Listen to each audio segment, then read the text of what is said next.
Now we will see the sixth attribute of the 13th question. The sixth attribute is He is the ultimate cause of all things. And the explanation for the sixth attribute is this sixth characteristic is a significant distinction between the religious beliefs that originated in India and the Christian faith. However, if you ask ordinary people, they may not even be aware of this difference. So, if you tell a common Indian person that God is the ultimate cause of everything, they will agree saying, yes, God is the cause of everything, rather than arguing against it, which they ought to do. This is because most ordinary people in India are associated with religions that originated here in India, but they do not necessarily understand or embrace the doctrines of these religions. They follow the rituals passed down by their ancestors, believing that continuing these traditions is the sign of belonging to that religion. This is why many people in India are unable to comprehend the good news that Jesus brings. Religions that originated in India like Jainism, Buddhism, Hinduism, Sikhism all preach that salvation is achieved by escaping from life. Many people favor these religions without truly understanding what it means to escape life. Escaping life essentially means death. In other words, these Indian religions depict death as salvation.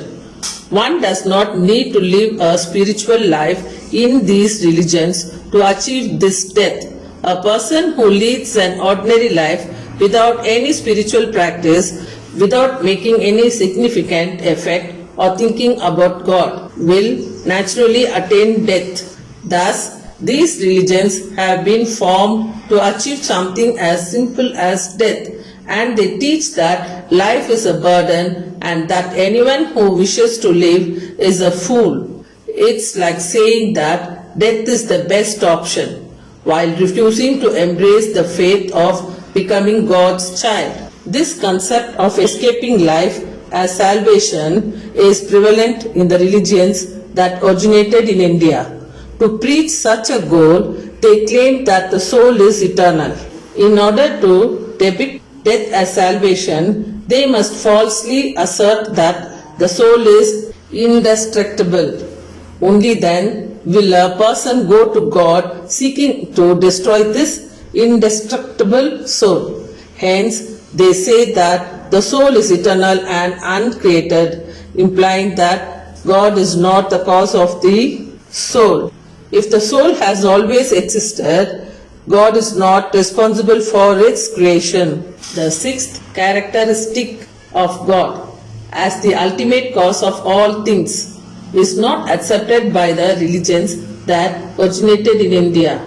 After reading what has been said so far, if non-Christians feel hurt by knowing this, then it would mean that they are Christians in their heart. Because if someone truly belongs to an Indian origin religion, these comments will not offend them. Instead, they will take pride in the fact that their religion speaks to their desire for death without causing bitterness in their hearts. They will not argue that their religion does not speak of death as salvation. If someone from an Indian religion says, yes, I want to die, and does not find offense in these remarks, they are indeed a follower of that religion. However, if someone disagrees with these beliefs, they are among those who are in need of the good news of Jesus. To these people, the Lord Jesus says through the gospel, for those of you who do not want to die, I have a plan to give you eternal life as a gift. This plan involves expressing your desire to live eating the bread of life and making a new covenant with my Father to live as co-heirs in heaven. If you do this, I will surely grant you the right to become God's child. This is what Jesus promises through the Holy Scriptures to everyone who does not want to die. For Jesus to say this, the power to create souls, destroy souls, and sustain souls eternally must all be in God's hands. In other words, God must be the ultimate cause of the soul's creation. This is why we say that God, as His characteristic, is the ultimate cause of everything. He is the ultimate cause of all things.